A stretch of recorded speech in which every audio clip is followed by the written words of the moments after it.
मिट्टी से जुड़ी मेहनत, खेतों में बीतता जीवन। किसान हर दिन सोचता है घर चलता रहे, आज भी और कल भी।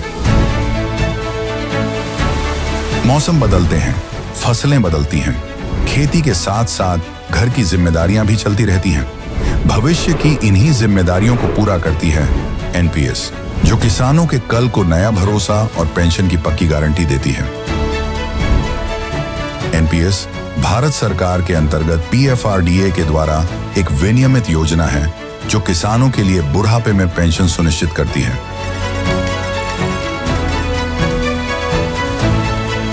एनपीएस खाता खोलने के लिए अपने नजदीकी सीएससी से संपर्क करें या 1800-1107-08 पर कॉल करें। पेंशन की पक्की गारंटी के लिए एनपीएस जरूरी है। काय लहान मुलांच्या दप्तराचं ओझं किंवा लहान मुलांचा विषय आला तर शासनाचं फार काही लक्ष नसतं याचं, कारण ती मतदार नाहीत बिचारी. या बाबतीत लहान मुलांच्या दप्तराचं ओझं म्हणजे फक्त पालकांना हलकं वाटावं किंवा मुलांना हलकं वाटावं एवढ्यापुरता विषय मर्यादित नाहीये. सायंटिफिकली सायन्स सांगतं की लहान मुलांच्या अंगावर तुम्ही जास्त मेहनत किंवा जास्त वजन दिलं, खांद्यावर वजन दिलं, तर त्याच्या बौद्धिक क्षमतेची वाढ कमी वेगाने होते. मी नाही, सायन्स सांगतं.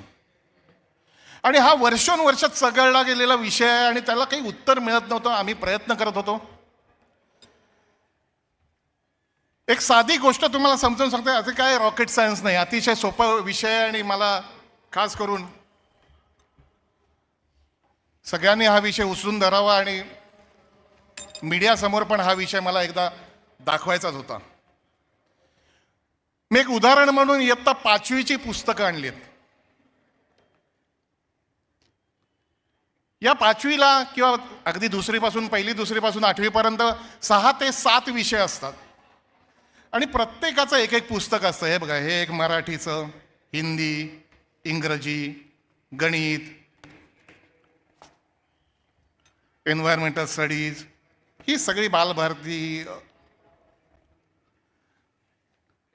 ही 6 पुस्तकं ते एवढूसं बाळ आपल्या दप्तरात घेऊन जातात. तेव्हा 6-7 पुस्तकं असतात, खरी 6-7 वया. आता प्रत्येक विषयाची तासिका म्हणजे प्रत्येक विषयाचा पिरियड रोज असतो.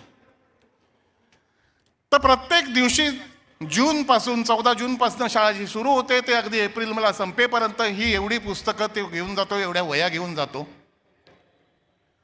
आम्ही असा उपाय त्यांना दिला की ही जी सब्जेक्ट वाईज पुस्तकं आहेत, ही मला एका हाताने पकडायला सुद्धा जड होत आहेत, 5वीची ही जी विषयानुरूप पुस्तकं आहेत ती आम्ही फक्त एक्झाम वाईज केली. म्हणजे काय केलं, युनिट टेस्ट, पहिली चाचणी परीक्षा असते, त्याचा पोर्शन ठरलेला असतो ना, अभ्यासक्रम ठरलेला असतो, शासनाने ठरवलेला असतो. आता आपण पहिल्या चाचणीचं उदाहरण घेऊ. पहिल्या चाचणीत समजा इंग्रजीचे 3 धडे आहेत, मराठीचे 3 आहेत, हिंदीचे 2 आहेत, गणिताचे 4 आहेत. काही फार केलं नाही, ते धडे फाडले, एकत्र बाइंडिंग केले आणि त्याचं पहिलं युनिट टेस्टचं फक्त एक पुस्तक बनवलं. त्यामुळे आता जूनपासून ते मूल जेव्हा पुस्तक घेऊन जाईल तेव्हा एकच पुस्तक घेऊन जाईल आणि एक वही घेऊन जाईल ज्याच्यात रकाने पाडून वेगवेगळे विषय त्याच्यात लिही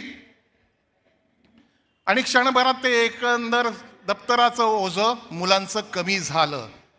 मला आनंद वाटतो की ही पुस्तकं मी त्यावेळेला आम्ही सगळ्यांनी, माननीय देवेंद्र फडणवीस त्यावेळी शिक्षण मंत्री विनोद तावडेजी होते, त्यांचे आभार मानले, कारण 14 नंतर तरी 3-4 वर्ष लागली. पण मला असं वाटतं 19, 20, 21च्या दरम्यान ही अशी पुस्तकं शासनाने छापली आणि महाराष्ट्रातल्या लहान मुलांच्या दप्तराचं ओझं कमी केलं, ज्याचं संपूर्ण श्रेय महाराष्ट्र नवनिर्माण सेना आणि राजसाहेबांना जातं. थांबा, गोष्ट इथे संपली नाही. हे केवळ क्रेडिट घेण्याचा भाग नाही.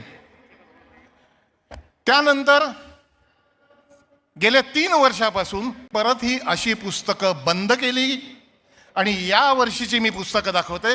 पुन्हा वेगवेगळ्या विषयांची वेगवेगळी पुस्तकं छापण्यात आली आणि ही कंपल्सरी केली. आता राजकारणाच्या आसपास आम्ही असतो,